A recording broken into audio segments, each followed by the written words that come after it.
views and opinions expressed do not necessarily reflect those of Access Fort Wayne, the Allen County Public Library, or any other supporting groups. If you'd like to produce a show, call us at 260-421-1250.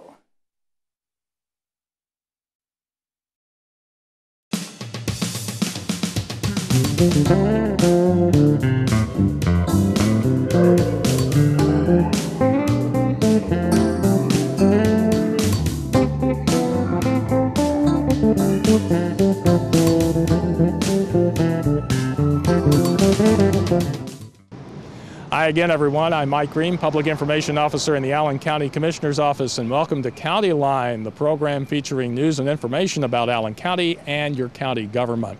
And it just so happens we're recording this interview on the first official day of summer. Now, summertime's associated with heat and humidity, and with that heat and humidity also comes the impact that it can have on the air that we breathe. And that's why several agencies got together to form the Clean Air Force here in Allen County. And joining us right now is Jerry Faust. Jerry is Senior Transportation Planner with the Northeast Indiana Regional Coordinating Council, or NERC, one of the agencies that's involved with the Clean Air Force. And Jerry, first of all, thanks for taking time to talk to us. Thank you, Mike, for having me. Tell us a little bit about the background as to how the Clean Air Force became and what agencies are involved in it. The Allen County Commissioners recognized the need for the task force when Allen County was designated by IDEM and the EPA as a non-attainment area for ozone. The Commissioners established the task force, which is called the Allen County Air Quality Task Force. We go by Clean Air Force for marketing, to try to address issues that we were having that were contributing to poor air in Allen County, and identified the City of Fort Wayne, Allen County Health Department, the Chamber of Commerce, and NERC is a coordinating council, so we help coordinate all the efforts and interest groups, including the American Lung Association and all the interests of clean air. Okay. Now, we hear from time to time different terms thrown out when we have days designated as particularly dangerous as far as the quality of the air to different individuals. Kind of help us understand what we're hearing when we hear these days being designated. Well, and there's a lot of confusion. We hear that there's a heat advisory. A heat advisory does not mean that the air is necessarily bad. It just means that the levels of heat are unhealthy for sensitive groups. When we hear that there's an air quality action day for ozone, however, that means that there are conditions that have contributed to create a bad air condition for sensitive groups, which is generally the elderly, young, or people that are asthmatic. And those are created by and monitored by IDEM, where they determine what the levels of ozone are going to be for the following day. And they call an air quality action day based on that, the same as a meteorologist would call for rain tomorrow. But there are also air quality action days that involve situations where ozone is not the problem. In fact, I think a couple of years ago we had one in February, and that caught a lot of people off guard. It's not that hot at this time of year. We're supposed to, what are you talking about, air quality action days? Explain a little bit about the difference. Yeah, Allen County was designated as a non-attainment area for ozone. So in other words, our ozone levels were a problem. Particulate matter is another air problem. It's fine particulate matter, just as it says. And those can occur any time of the year. Those are the fine dusts that may come out of coal, plants, or various different. Diesel has particulate matter in it. When they're called during the winter, which is the most common time for those, it's because the levels have raised, and those generally do happen more frequently, but have nothing to do with ozone. And we should mention that those days are designated not on a local level, but in Indianapolis. that is determined in Indianapolis by counties. So the city of Fort Wayne, being in Allen County, they would designate it as Allen County an Air Quality Action Day for either particulate matter or for ozone based upon the county. Obviously, the problems with ozone can create serious health conditions for certain individuals, as you mentioned. But another factor as to why we want to try to keep our air as clean as possible is because it can have an impact on economic development in the community. Explain a little about that. Absolutely. The funding process is very critical for local governments that rely on federal funds, and federal funds have been dedicated for areas that were designated as non-attainment. So we have funding specifically set aside that's taken maybe from other programs and utilized only for purposes of addressing air quality in Allen County. Economic development also is a very important issue, because if you want to have development of a commercial use that may have an impact on your air quality negatively, they may not be able to locate in Allen County if our standards aren't being met. So it's important for us to do as much as we can to keep the air clean. You talked about dangers of the ozone level this time of year. One of the big contributing factors, obviously, is traffic this time of year. So, as I understand it, part of Clean Air Force's mission is both educational and information. You're trying to get information out to the public about ways they can help take action on those ozone action days. So, explain a little about a few of the tips that the Clean Air Force wants to get out to the community for days such as those. Well, the biggest is driving. That's the biggest, not necessarily always the biggest contributor, but it's the biggest thing that our citizens can do. If we know that there's going to be an ozone day, an air quality action day for ozone, people can do a lot of different things that if they start doing on a daily basis can help us throughout the year. And some of those include not idling. If we're going to go to the store or to go out to eat, avoid drive-thrus at all costs. If you're going to wait to pick up someone, turn the engine off. If we're going to mow that day, let's wait till it cools down. Do it after 7 o'clock. If we're going to fill our gas tanks, do it early in the morning or late, because those contribute.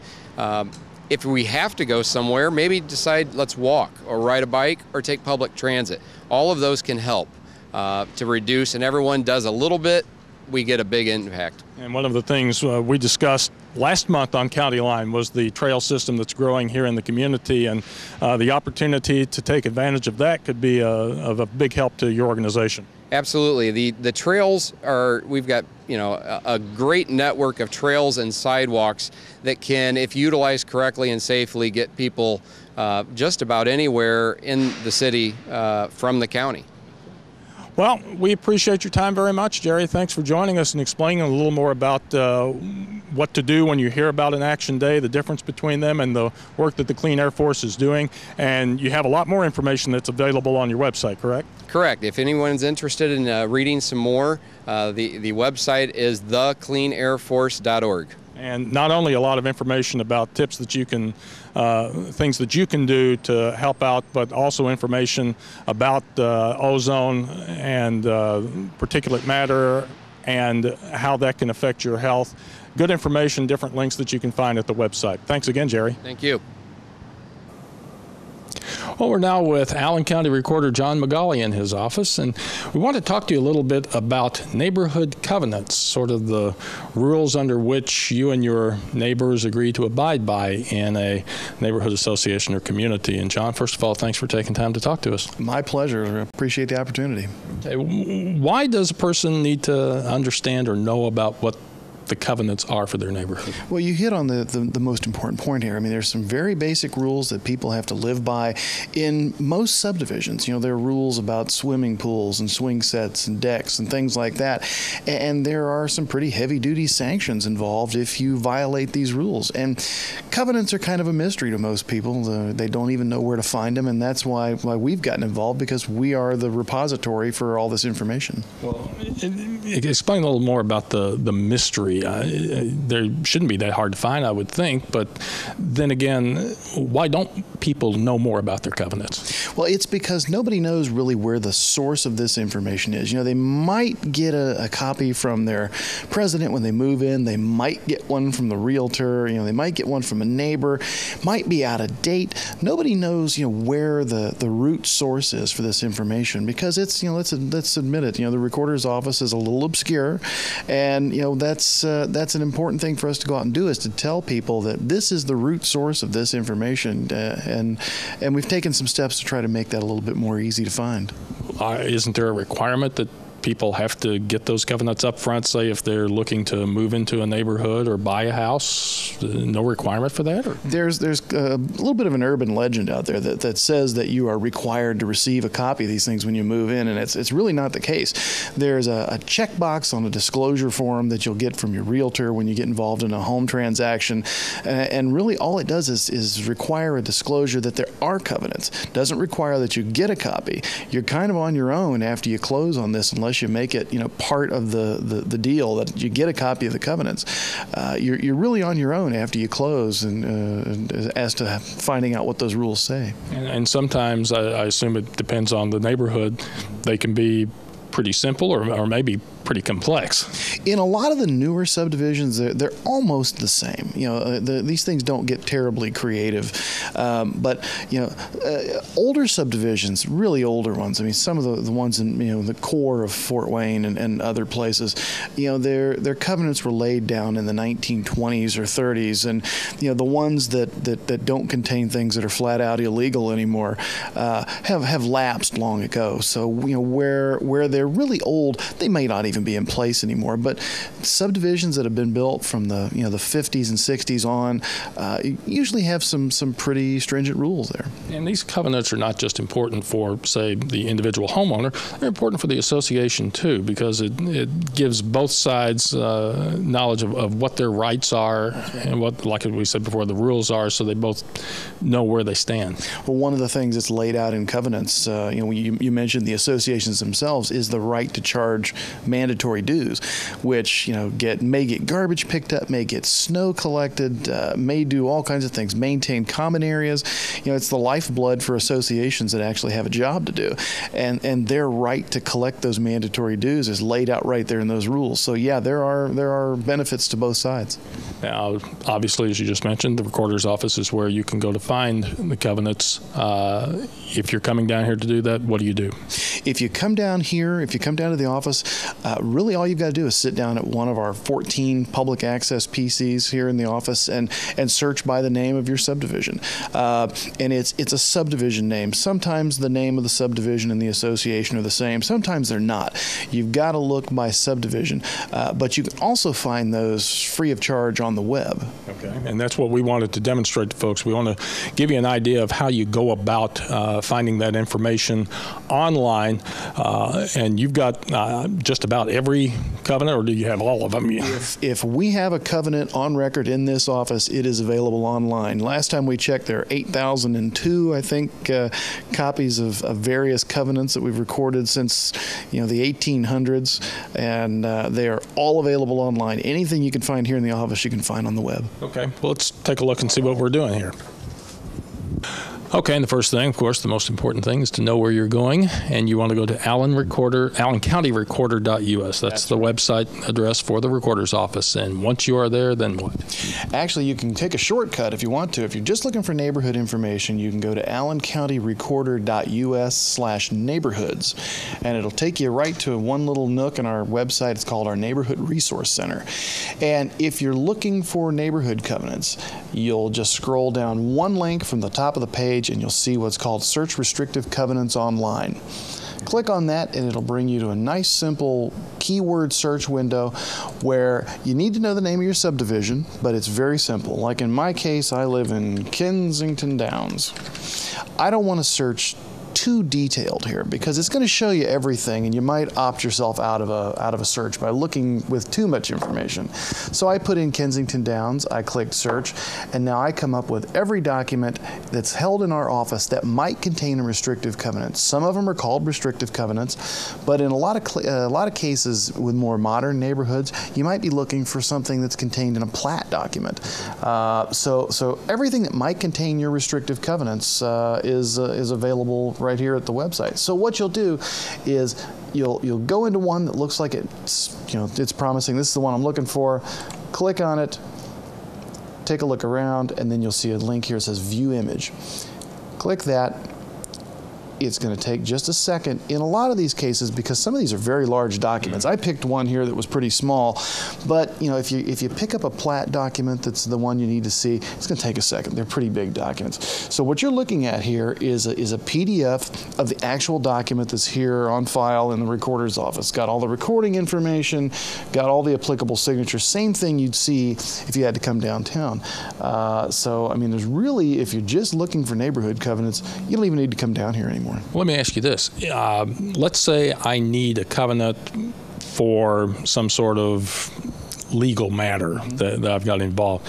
Is that something I can print from home, and am I able to use that in court, or do I need to come down and get something official from your office? This is just as official as something you would get here. Now, sometimes people require a certified copy, and you're going to have to talk to us to get that. But that's even something we can do, via the phone, through the mail, things like that.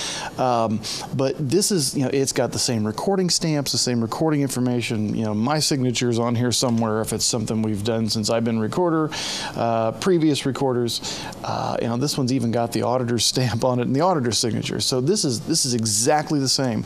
And yes, you can download this, print this, store this away to your heart's delight. We'd even love to see people start putting these on their own websites. And this is free. This is free. This is absolutely free. Versus if you come down here, you're paying $1 a page for a copy. And in some cases, these are substantial documents. These can easily be 12, 15 pages.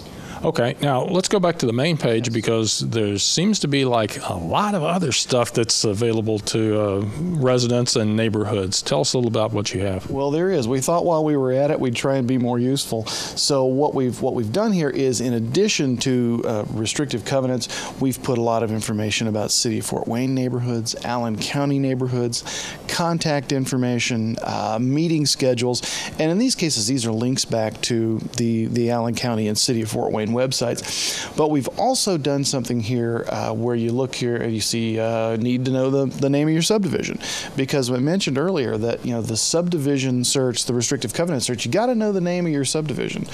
So what we've done is we've placed, courtesy of Allen County's GIS system, a high resolution PDF digital maps of the county by quadrant. So you can pull up one of these maps, you can bore down into it pretty deep, and if you know where you live, you'll be able to find the name of your subdivision right down to the section number. So it's an additional tool for people that are looking for their covenants if they don't necessarily even know the name of their subdivision. And you'd be surprised how many people do not know the name of their subdivision or where they live. Right. Well, what else is available on the main page that you've got? Oh, I forgot to mention New Haven is here. Their applicable neighborhood information. Anybody that's got neighborhood information online in this county, it's available right here. Well, there's plenty of information there for folks. If they can't find it there, I'm not sure where they would find it. So your office has done a great job putting this together. I appreciate it. It's a one-of-a-kind resource. We're not aware of anybody else that's doing it like this, but we felt it was important for the reasons we've discussed. These are vital rules people need to know about. John, thanks a lot for your time. Appreciate it. Appreciate you showing the site to us. And again, AllenCountyRecorder.us to get to the main page. Then you can find information about covenants, neighborhood associations, the name of your subdivision. Just about anything you need to know about a neighborhood can be found in the Recorder Office's Neighborhood Resource Center.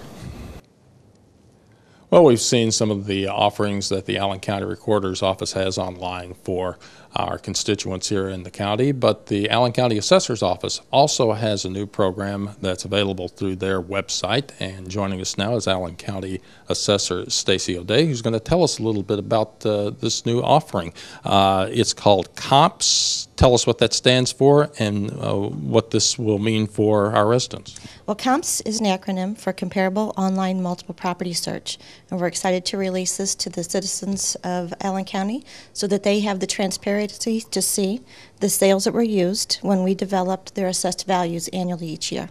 Okay. And this is going live at the same time some of the forms that your office normally sends out. The notice of assessments are going to be mailed out here very shortly, and at the same time this web page will be live so that when the notices are received, the taxpayers can go in, take a look, and see the comparable sales that we used in mass appraisal to create their assessed value. And this is a cooperative effort. You've been working with a couple of other areas of county government for, what, about a few months now to put this together? Several months. Allen County has got an outstanding GIS program, and they held our hand and encouraged us the entire way to come up with this wonderful product for the taxpayers. Now we're going to show folks how this works with a little demonstration here in a moment, but tell us about some of the, I guess, the highlights of what people will be able to access as they go through this. They'll be able to go onto the site, plug in their address, and then what will happen is a neighborhood will pop up that'll show everybody what the ratio was created in the actual sales that were used in mass appraisal in their specific area, their neighborhood or their area. And this kind of, I guess, maybe helps demystify a little bit about how the assessing process works, because I know some people at times scratch their heads. They don't seem to understand why mine went up or down or what's going on in the neighborhood. This gives them a better picture. Correct. A few years ago, the state of Indiana went to what they call a market value in use system, which means when you get your notice, you should be able to look at it and say, back March 1st of last year, this is about what I probably could have sold my house for. Now, remember that it's mass appraisal. It is not an exact science. It's not a perfect science. But we do the best we can to revalue about 155,000 parcels every year. And it's a large task, and it's a very complicated task. But with this new webpage, we're hoping that we've given the simple tools that anybody can go in and kind of basically understand how we got to where we're at. Okay. Well, let's take a look now and see what COMPS has to offer folks. Okay, first things first, obviously you have to be able to find where your page is, and the best way to do that is go to our homepage, which is allencounty.us, and then you will go to Government, I believe. Why don't you put the cursor on Government, and then down to Tax Property Finance, and there's the Assessor's Office right there. So you open that page up, and away we go. Okay, tell us how we get the comps and what we'll be looking at. Well, first, if I could, a little bit, I want to tell you about our webpage in general. We've been getting a lot of compliments throughout the state of Indiana on the information that we have provided, so I'm going to hit on that just a little bit. This is the assessor's webpage. We have it broken down into details of the appeals, or the PTABOA, which is a Property Tax Assessment Board of Appeals. If you wish to file an appeal or information about appeals, it's available right here. Rental properties. The state of Indiana now allows income properties to be valued with what they call a gross rent multiplier. That information is actually on here. We have maps, and we have the multiplier maps, and actually you can submit online any income information. That's usually going to lower an assessment from the standard market value, and used income is typically the lower value of the cost or sales approach. We have inheritance taxes, which is another division in the county assessor's office. All the forms that they need to fill out are here. Personal property division as well is located here. And we have an outstanding commercial industrial team too. And also a lot of commercial properties can be valued using the income approach, and the forms that they need to submit for the income approach are also available online. Okay, back to the home page. We've got our featured comps on here available, and we're going to go through it and just kind of explain very quickly how you can actually use it in your own home. You just click on the information right here. And this is very typical. This is linked with the IMAP, which is the Allen County GIS. It's their logo. And what you're going to do is put in an address in here, which is your address.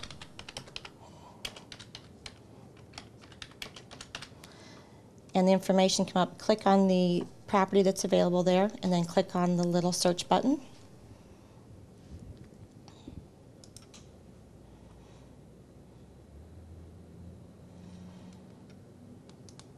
And you can see the property that I had requested has come up here on the screen, which is actually my home. Right over here, the third button, then we have what we call assessment information. If you want to click on this little button, it looks kind of like a vault. And this is a new exciting part. This is the market area and a comparable properties. This is what you can use to compare your properties to see what sales are going on in your home. Click on the market area, and if you notice the area pops up in brown, this is telling me exactly the neighborhood that we used of comparable sales for this particular property. The subject property is highlighted in red, and then if I want to look to see what homes sold, I'm going to click on the comparable sales. And if you can notice here, all of the sales within this neighborhood have popped up and are red. So I can quickly see, I'm going to shrink it so that we can see it a little bit better here. You can quickly see that there were several homes in my neighborhood that sold within the last 2 years. So if you hover over one of the properties, a picture is going to come up along with the square footage and the sales price and the sales date and the age of the home. So if you want to look to see what homes are comparable to yours, you can simply hover over the sales that were in your neighborhood and find out the comps or comparables that you would like to use. And you say this is for over like a 2-year period. Yes, when we perform a ratio study, the Indiana state guidelines say we have to use 2 years worth of sales. That's just mandated by state, and that's part of the mass appraisal approach.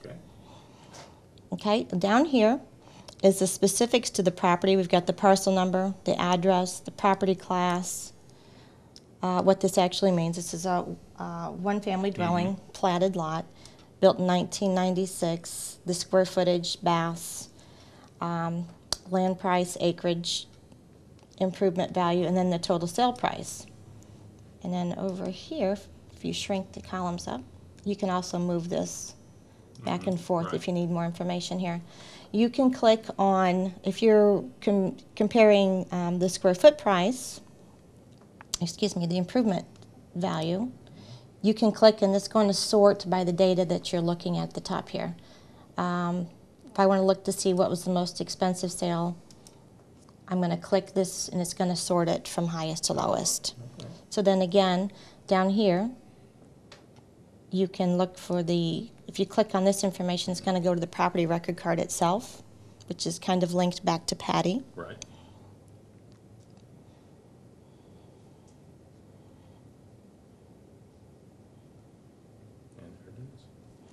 And there it is. Right, here's the detailed tax information. This actually linked itself back over to Patty, where you can actually see the tax value for last year, along with the picture of the home and the property record card itself, which is going to have the land and improvement values and the actual drawing of the home with the square footages and the year built and so on. So anything that you would like to compare is actually out there. If you want to look to see what the homes of your neighbors' square footage is, you can actually look at that. Okay, we're going to clear the screen by hitting the clear button, and we're going to actually come over and do another search by hitting the search button. Right now you see we've got an advanced sales search that came down. If you click on this, this is a typical search. Click it again, and you have a drop down here with more menu options. For example, you can hit property class and actually select by check marking the box as to which particular property class you wish to look. Right now we've got commercial industrial selected. We've chosen our dates by hitting the calendar right here. Just double click and select any kind of date or year that you're selecting. And the default date is today. And then we're going to hit the search button. And as you can see, the sales for the commercial industrial have popped up. Again, we've got parcel number, property address, the property class type, and then to take the confusion out, we've actually spelled out what the property classes are because those are not something people are familiar with. This particular sale is a mobile home park at the top here. The land value, improvement value, the total value, that would be our assessed value. the sales date, and then the actual sales price that it sold for. If you're looking for a specific property class and you don't see what you want here, you can actually click on the property class itself and arrow down to any type of property class that you're actually looking for. This is a neighborhood shopping center, nursing home, office building, any type of commercial sales are out here, and I think that the commercial brokers of the area are very excited. We actually gave them a sneak peek of this a few weeks ago at their luncheon, and they were very excited to see this feature coming their way. If you hover over these little areas here, it's going to tell you where the sales are located, and then actual pop-up of what type of sale it was, small detached retail, 10,000 square feet, and the date that it sold. So all of these little buttons out here, if you see this, these are actual areas of sales throughout Allen County. When you get closer, let's just see if we can get a little bit closer here to one of these sales.